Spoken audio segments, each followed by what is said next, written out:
Want to bring in Fox News Sunday host Chris Wallace. Chris, good morning to you on a Friday. 16 days. You have to really make a comment about this. What do you think this indicates about what this administration's priorities are, Chris? Well, I don't know about priorities, but it doesn't seem that they have much of an answer to the crisis at the border. And maybe that's the reason that they're not pushing it. And you know, it's so interesting because when the president first said that he was putting Kamala Harris as vice president in charge of the border, the sense was that he was putting her in charge of the border, the whole issue. And then a day or so later, the clarification came, well, no, she's not in charge of the border. She's in charge of diplomacy with Mexico and with the Northern Triangle countries to try to stem the flow to the border. She's had a couple of phone calls with top officials in those countries, but she hasn't gone to the border, and she hasn't gone to the Northern Triangle, and she hasn't gone to Mexico, which kind of makes you wonder whether she knows this is a mess and doesn't want her fingerprints on it. Yeah, I wonder if it's that, or if, I wonder also, Chris, if they think that if her going would just solidify in everybody's mind that it is the crisis that people have been clamoring about, not just a challenge.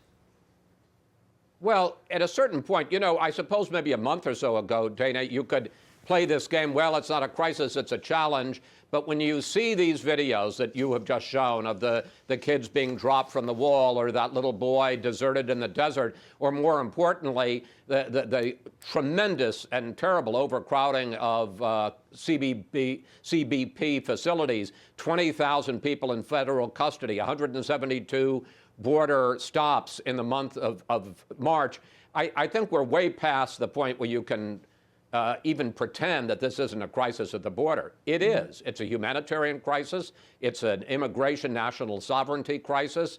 There's no two ways around it. The question is, what are you going to do about it? And what are you going to do about this? Here is Joe Biden in the Rose Garden yesterday at the White House on some gun proposals that he's now putting forward. Give it a listen. Nothing I'm about to recommend in any way impinges on the Second Amendment. They're phony arguments. The idea is just bizarre to suggest that some of the things we're recommending are contrary to the Constitution. Gun violence in this country is an epidemic. Let me say it again. Gun violence in this country is an epidemic, and it's an international embarrassment. A few proposals. Do you think they go anywhere, Chris? Maybe that's the right question now. Well, in terms of his executive orders, yeah, those go into effect. Regulation of ghost guns, calling on, I mean, they're not even actually submitting legislation on red flag. We would take away a gun from somebody who's been adjudicated to be a danger to themselves or others. They're simply saying to the Justice Department, write the legislation. So the executive orders go as far as they do, but they certainly aren't going to solve this problem. You know, it is the Second Amendment to the Constitution, the right to bear arms. I think quite rightly you should have to, if you're going to in any way limit it, have to do it through legislation, not through executive fiat.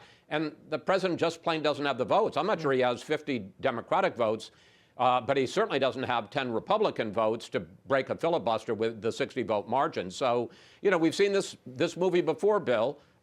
Terrible incidences of bloodshed just this week in South Carolina and Bryan, Texas. Everybody talking about what can we do about it. A lot of huffing and puffing on all sides of the issue. And I think there's good faith, I think, on both the side of more gun control and the side of trying to protect our Second Amendment.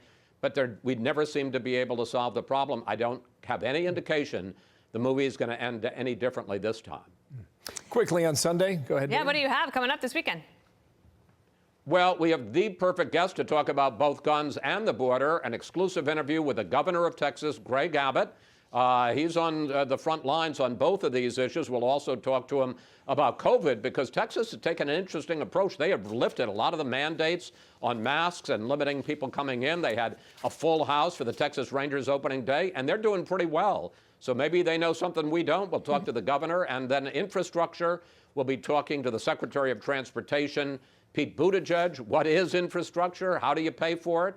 And the #2 Republican in the Senate, John Thune, who obviously has very different views on all of that. So a big show, but our lead guest, the governor of Texas, on Fox News Sunday. Cool. This is a great lineup. Thank you, Chris. Thank you, Chris.